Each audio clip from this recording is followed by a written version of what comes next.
baby, real talk. Hi friends, got a fun story for you today. How to quit crystal meth. If you listen to my last podcast, I've told you why to do crystal meth. So you might be thinking, why would you want to quit crystal meth? Well, I don't know, man. But life gets pretty bad. Crystal meth's fucking addictive, bro. Like, ever thought about trying to quit how to breathe? It's kind of like that. So I was in Bali. It was COVID, no flights, no money. I was living in the ghetto, and all my friends were gang members and crack whores. And like, have you ever heard this expression like, drug addicts just taking drugs just to feel normal? That's wrong. There's no more normal. There's no more normal anymore.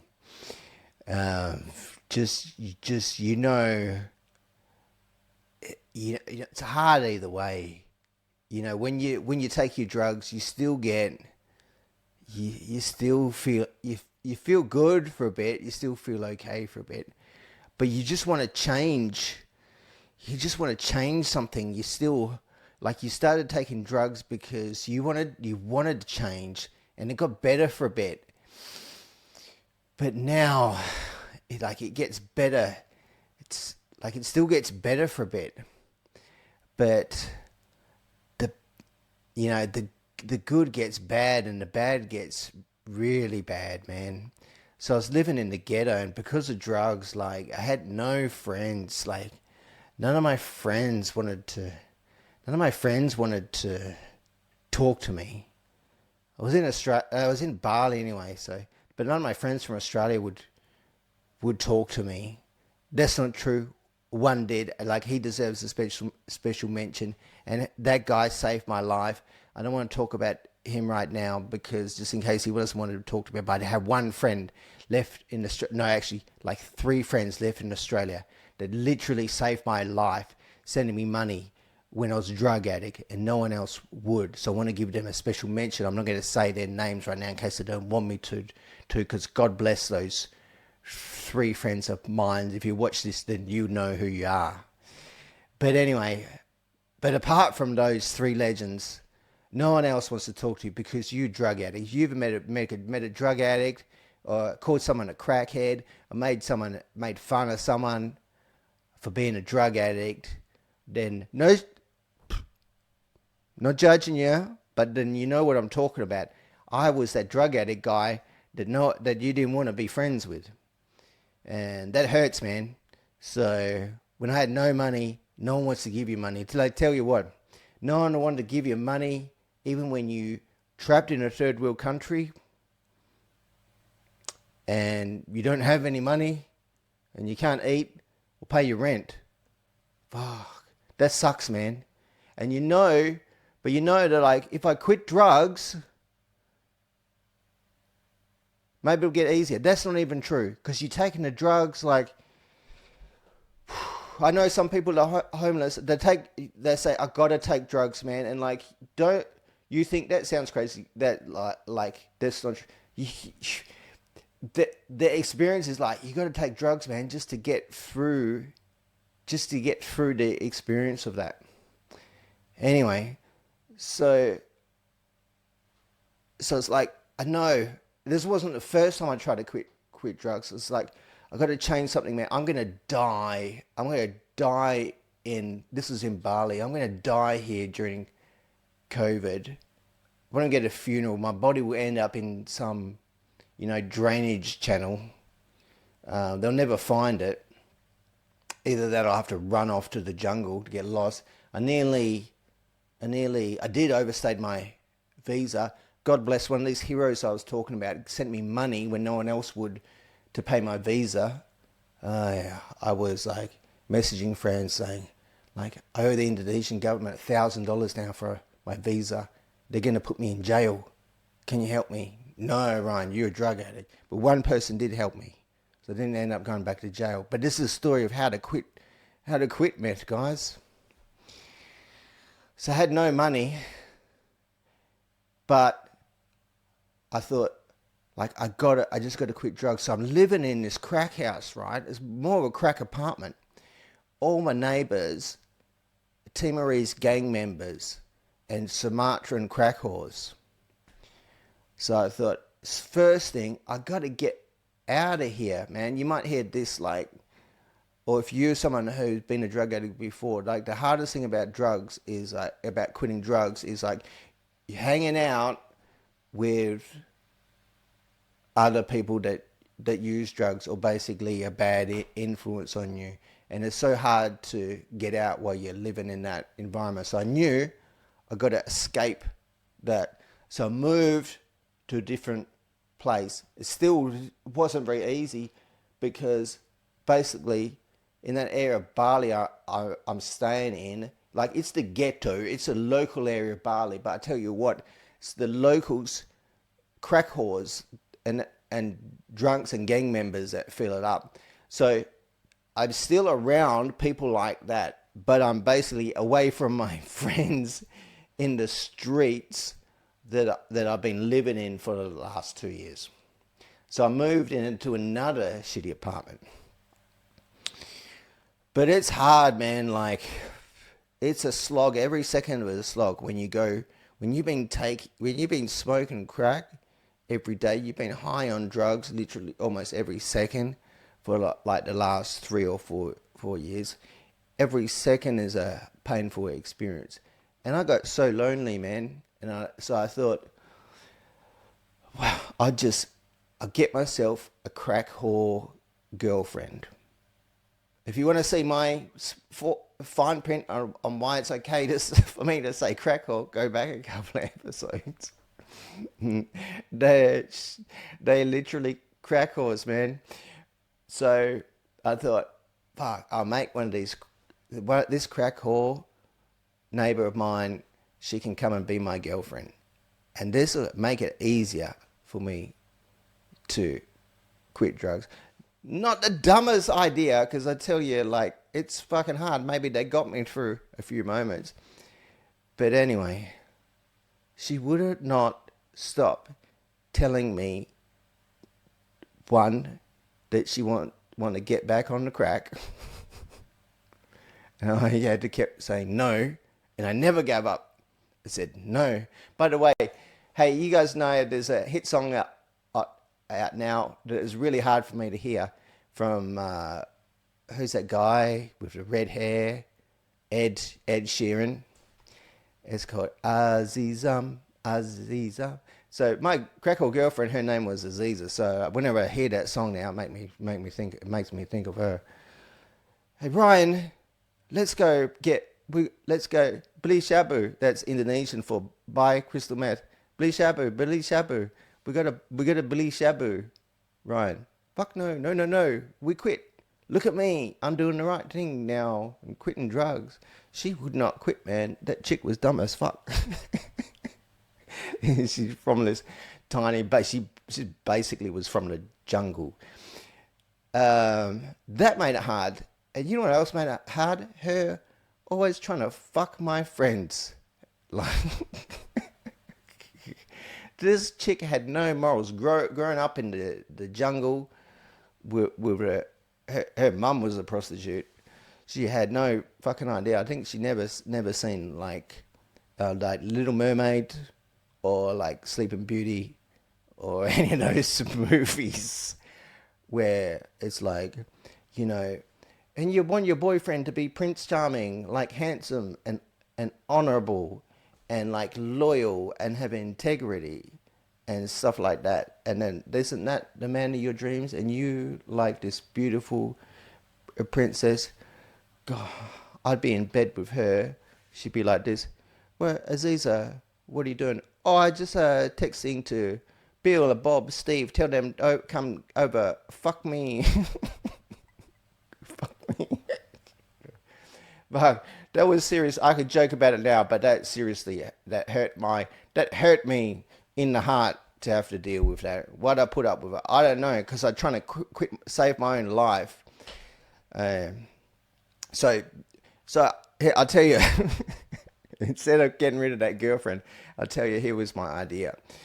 So, all attached basically to my main mission which is to get Ryan Leon off of drugs.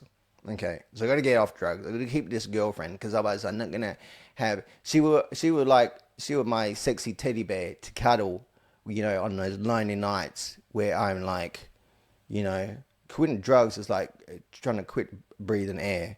So it's like I need support. This is my support crack whore. So I was like, yeah, Aziza, babe, you need something to keep you busy so you're not texting all my friends trying to get them to come around and fuck you.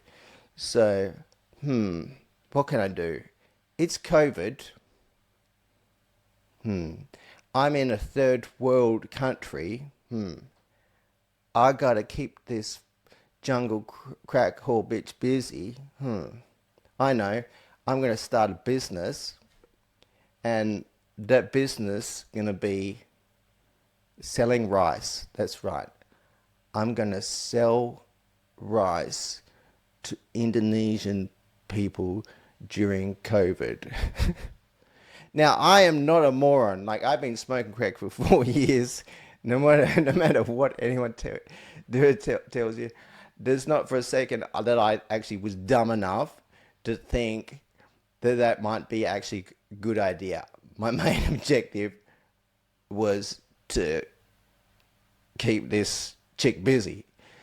Now, I'm a little bit of a secret genius. I did think, hey, maybe I'm so smart that I could sell rice to poor Asian people and make some money. So I thought, fuck, here we go. If I can get off crack, I can do this.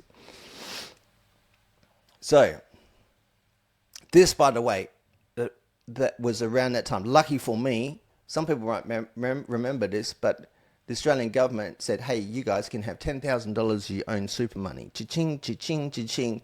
People here probably thinking like, okay, I can buy myself a big screen TV. Me in Australia, I was thinking, right, fuck, yeah, I can eat today. And then I can pay my rent, right? And then I can rent out a shop. And I'm going to start my rice selling business. Now, I know when I say rent a shop, I know what you people from rich countries like Australia are thinking. Oh, yeah, rented like, I've seen a shop you can rent in town. Go back a sec and think now, a filthy concrete box in the ghetto. I'm using the word ghetto because it's the best way for me to describe this situation to you. Like the poor ass. I really want to stop swearing on this podcast because it doesn't sound great. Poor ass. What do you say? You're not going to say poor ass F word. Poor ass. Very poor. The very poor area. Okay, you rent a filthy little concrete box. For $1,000 you can rent one. It just seems so cheap. For a year you rent this concrete box in like I'm not going to swear. In a very poor area that you can set your business up in. And then guess who I hired? I hired those Timorese gang members, the ones that were my neighbors previously. Because it's like, now I'm not living in the same apartment building with you guys. They're still my friends. Like, as much as they also annoyed me and were dangerous, they're still my friends. And I felt like, honestly, part of it was me wanting to play a little savior. Okay? Part of it was that too. Part of me thought it'd be a cool story. Okay? So I thought, I hired these guys to paint my concrete box in the ghetto for the business. I hired some of them, painted a sign to say, rice for sale, go to this address and take it through town. Paid them $10 for the day. There's like $100 over there. So I'm doing it, hiring the crack whores to work in there and sell the rice. But I needed the rice too. So if only I wish I had AI at that time. Probably would have told me not to do any of this stuff. But AI is so great. You know, you get on AI. It's like if I want to, you know, try and make a profit selling rice. By the way, didn't have AI, but I did have Google. Google at that time did tell me that it was a bad idea. They said, I found this out when I first had the idea. So like trying to find out about the rice industry in poor countries. And basically, there is like 2 cents profit margin selling a rice in your own neighborhood. Basically, no one brings rice from different areas of the different parts, even within Bali. It's all local. There's almost no profit margin. As you can imagine, everyone involved in the production of it is poor as, no swear words, very poor. And there's no money in it. But like I tell you, I thought, fuck that. Even if it's only like like if it's $3 a day, I can make enough to survive, and I can keep this crack whore for some reason, not a swear word, I think. Keep this crack whore busy enough not to fuck all my friends. So I got myself a machine that take the husk off the rice. But before that, I bought myself a concrete bowl. You know, you ever learn in primary school? You do a little project on foreign countries and stuff like that, and you see a picture of a little old lady in Asia. She's put the rice in the concrete bowl, and she's got a stick, and she's she's pounding it. If you haven't seen that, basically I learned how by hand to take the husk off a rice. Before that, I did all these research missions around the island with my crack-whore girlfriend, Aziza, going around to different farms around Bali, seeing how much looking at the rice farms and all the machines and seeing how much stuff costs, and then getting the giant mortar and pestle, basically learning how to take the husk off rice. I thought, I'll never sell enough rice like this. It'd be a good little trick for tourists. I put one out the front to like be cool, so that white tourists walking past would go like, oh, there's that thing I learned about in primary school, the little tunk tunk tunk thing, how you take the husk off rice. Let's go in there and buy some rice. Anyway, so did that, bought a little, realized that was too slow, bought myself a machine, set that up in the little concrete box. Had that going, taken the husk off rice. I still couldn't make enough rice to know that I would make enough money to keep this crack whore busy. So, and I'd already been around the island looking at all the rice farms and all the prize, and I thought, this still isn't working out. My girlfriend is still in bed at night next to me. She's texting Tim and Steve and Roger saying, guys, come around, fuck me. You can fuck me for free. I got to do something. So I hired this pickup truck. At this time, I'm staying in Kuta. Like, if you know, people know Bali, Kuta is like kind of no swear words, Ryan. It's like, it's the main tourist area. It's not cool. It's very uncool now with cool people, because like, even Canggu is cooked now, but there's other areas are like the cool areas that people go to. Kuta's the original tourist area. It's now very much like a bogan central, and for old, ugly, fat men to go and sleep with cheap young Asian hookers. That's Kuta. So I'm in the ghetto of that area. So I hire pickup truck from there. And I got this plan. I'm going to drive from Kuta. I'm going to drive right across the island to the west side, to the west point. Then when I get there, I'm going to go by boat to Java. Then when I get to Java, I'm going to explore Java. I'm going to find some very cheap rice, and I'm going to bring it back to to Bali and make some money. Already a very dumb idea. The price in Java is the same price. But you know what we'll do? I'll keep this fucking crack whore busy. None of my friends are in Java, okay? So I did that. Hired this pickup truck. Before I went, I put on, I bought some army clothes. One of my favorite shows growing up was the A-Team. Now, and when I was driving that pickup truck across Bali, poor Bali in the jungles, dressed like B.A. Baracus.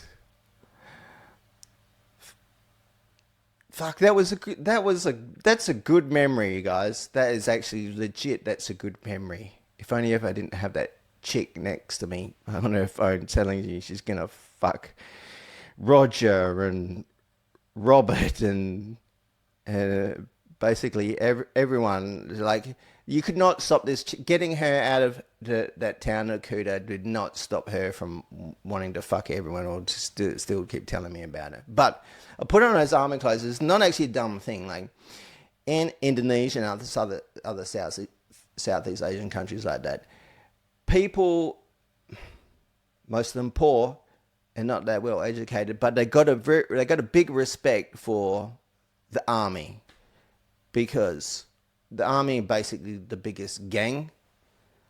People have very poor education. If you get a job in the army, it's almost like being a doctor.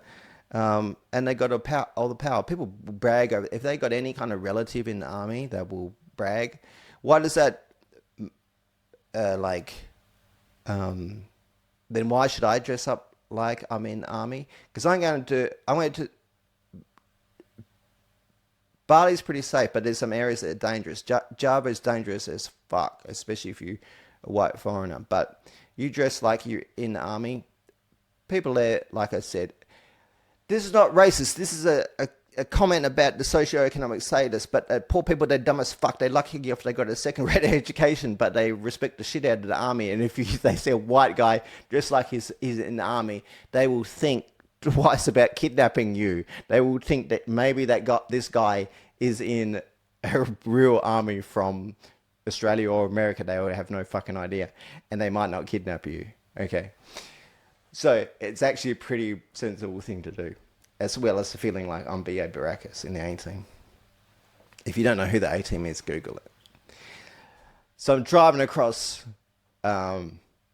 Java. Now, I'm not a crackhead anymore, but in the moment I'm having so much. I'm chain smoking across Bali. I'm driving like a crackhead. You know what? I think, you ever go to an poor Asian country and you get scared because of the way people drive? When you got a crackhead girlfriend, I'm still not tired of saying this any yet. When you got a crack or girlfriend next to you, want to fuck with your friends, you're chain smoking, clove cigarettes, you dress like B.A. Baracus, you have some, and you're playing, gangster rap on the radio, you may as well have some fun. I was zap, like after 5 minutes, even didn't take me, I didn't even need to warm up. I'm zigzagging, zapping through traffic. I'm overtaking like double trailered semi-trailers. Whew.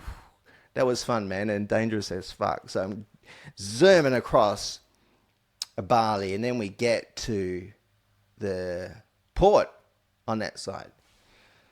So most of these Southeast Asian countries like this, they're from island to island. They have this like ferry station port that you can drive your vehicle on, and then you go over to the next island.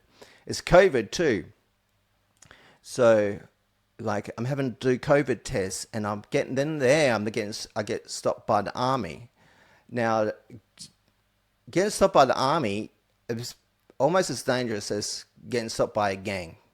Army, for real, is the biggest gang, and they do not give a fuck about you or anything. They will look for any reason, basically, to hold you hostage. Police are the same if they want to. So you're lucky if they just, do their job, treat you with a little bit of respect, which is what I got at that time crossing the border. Anyway, so we get our truck on the ferry. We go across and then we're in Java. And I tell you what, when you get into Java, you can like, how can I put it? You feel like the devil lives there, and you feel like there's some. You really can feel it in the air. I think part of it might have been some of the real true stories that I'd heard before that time. I have a friend, I can't mention any names, but I have an Australian friend. He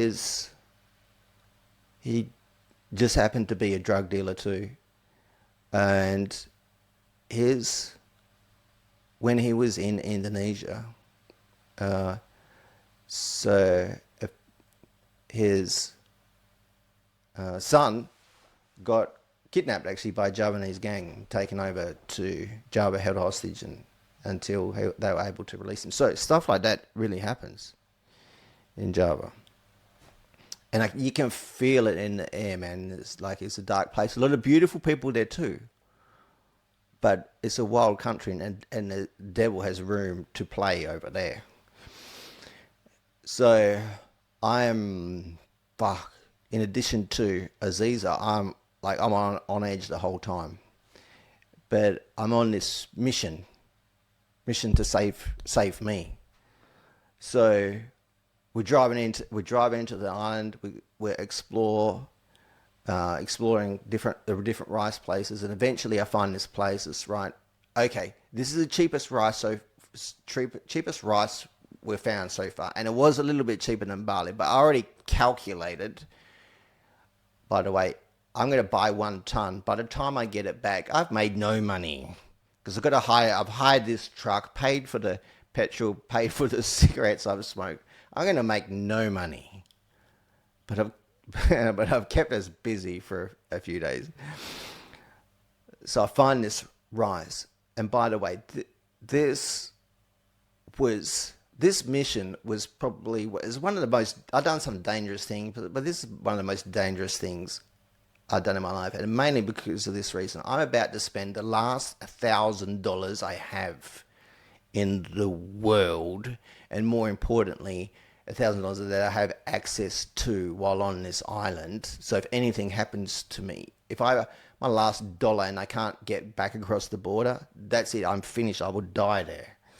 So I spend my last $1,000 on this rice, a pickup truck full of rice, get it all loaded on, back across the ferry. Now I'm zip-zapping down the side of the highway. My driving got crazier, man.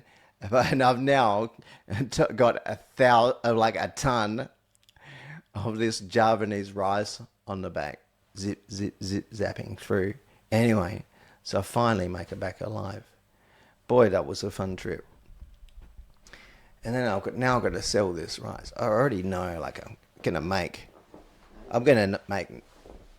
nothing. My girlfriend is starting to get into it now. She's kind of I feel like she starts to see my vision. It's like I think I've kept her away from whoring for so long. She starts to see maybe there's another way of making a living. And I start to make a few cents. I start to make even a couple of dollars then a day.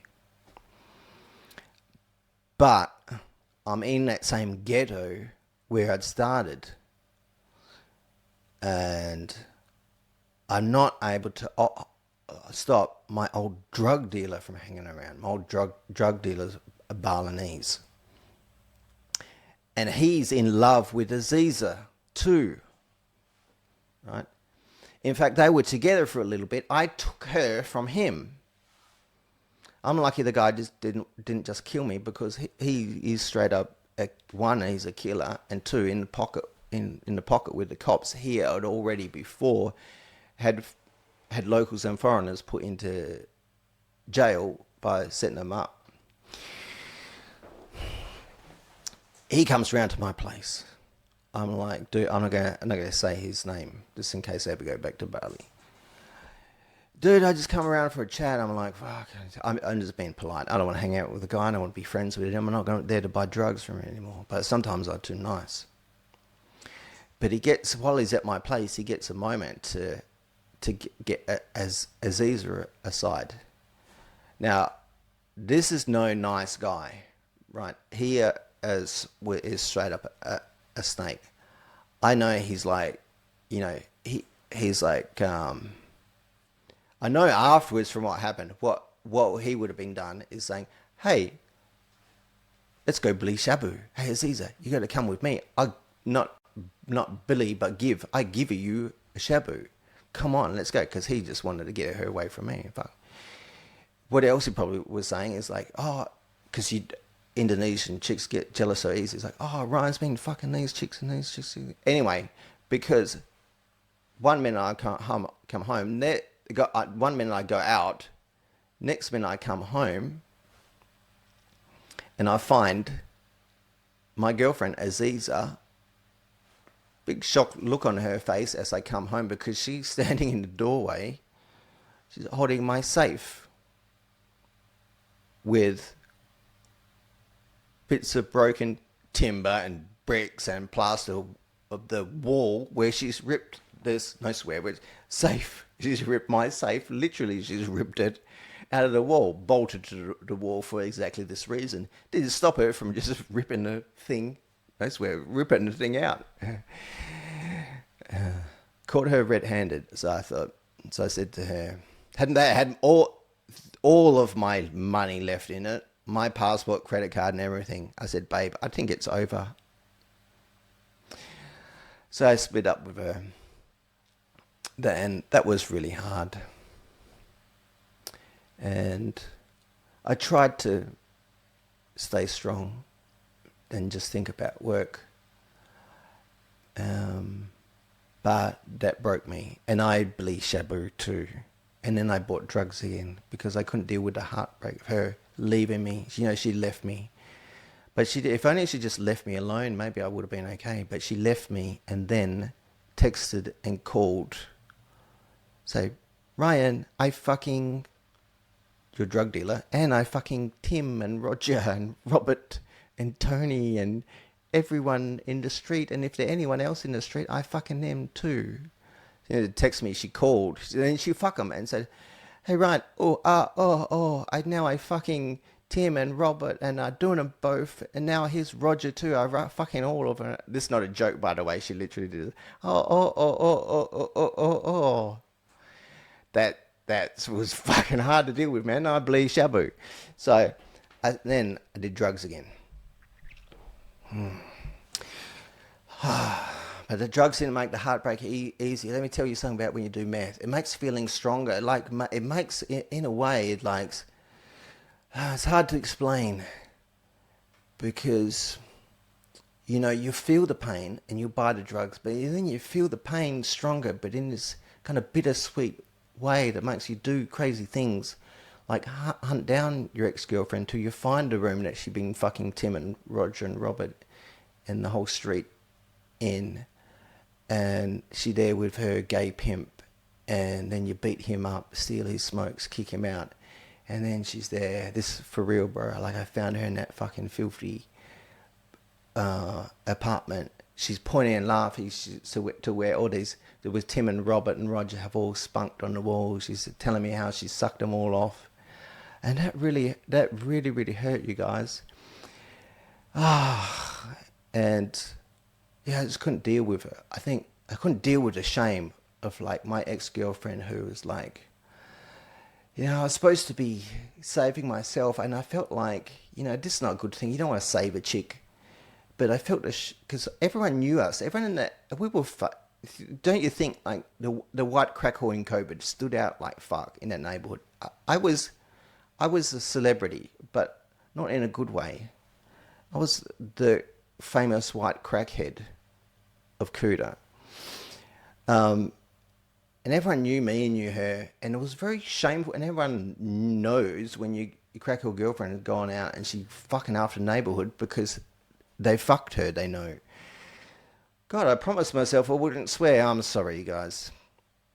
So I'm like, I can't deal with this. So I said, Aziza, I gotta take you take you back to Bunker Belitung. First, I need a map because I gotta know where the fuck Bunker Belitung is. Where the fuck is this? Bunker Belitung, by the way, is a tiny island of Sumatra. You don't know where it is because no one ever goes there. So, like, I'm gonna take you there, baby, back to your mum, who who I was pretty sure was a prostitute. Because like I gotta save you, but basically I gotta get out of this town that we're in. This is too much of a shame for me. So I took her back to this. If getting a rice from Java wasn't the most dangerous thing, then this was. Bunker Belitung, by the way, a very Muslim place. If you ever heard stories about, basically the further west you go in Indonesia, the more nothing wrong with being Muslim. I shouldn't even say that, but basically they beat and stone people for holding hands in the street. Anyway, so we flew to Jakarta again on my last dollar again. Now, if this trip goes pear-shaped, I am either stuck in Jakarta or this like Muslim island, jungle island, where they're gonna beat and stone me for having a girlfriend, and I can't get back. So I go to Jakarta, and we stay in this freakishly weird hotel over there. And then Aziza's auntie's texting me. She said, "Hey Ryan, when you get to Bunker Belitung, we're gonna be waiting there for you with the police, where you're gonna be arrested and go to jail because you're not married to Aziza. You're going to jail for having a girlfriend." So I'm sorry to say that scared me a lot. And I piked out of going away. I piked out of Jakarta. And but I did it, I swear to God, I did it last minute. I bought 2 tickets from Jakarta to Bunker Belitung. At the last moment, I piked out. I thought I could go through with it. But that fear of going to jail in this island I'd never heard of, I said, Aziza, go ahead onto the plane without me. I'll join you. By the way, this chick did love me. By the way, as crazy as that might sound, I don't want to get her off the hook for being a bitch. But it for real hurt her when I didn't get on I texted her from the plane after her take off and said, I'm not coming because your auntie scared the fuck out of me, man. So she went back. I cried. I cried for the 3 hours or whatever it was until she had landed in Bunker Belitung. Then her mum's texting me saying, "Hey Ryan, why you not get on the plane? Why?" And said, "Because your sister said she's gonna arrest me." "Hey Ryan, where are you?" Like, "Oh, Aziza's not here. What's wrong?" And mum's crying. I'm crying too. "Where's Aziza?" But then she finally turned up. And then that fucking whore said, "Why are you not sending any money with her?" I was like, what the fuck? I'd done all this for nothing. The mum's a fucking bigger whore than she is. Oh my God, I'm a dumb asshole. And I wasn't laughing. I was crying very much. And then luckily I used the last of my money to actually get back to Bali. And then back on drugs. Oh, you know what? This has been a wild 40 minutes. I got more of this. This story is not finished there, you guys, but I'm going to wrap it up for today. I hope you had a good time. Hey, this meant to be a Greek. This meant to be a beautiful Greek tragedy, by the way. So I hope you enjoy it. See you next time.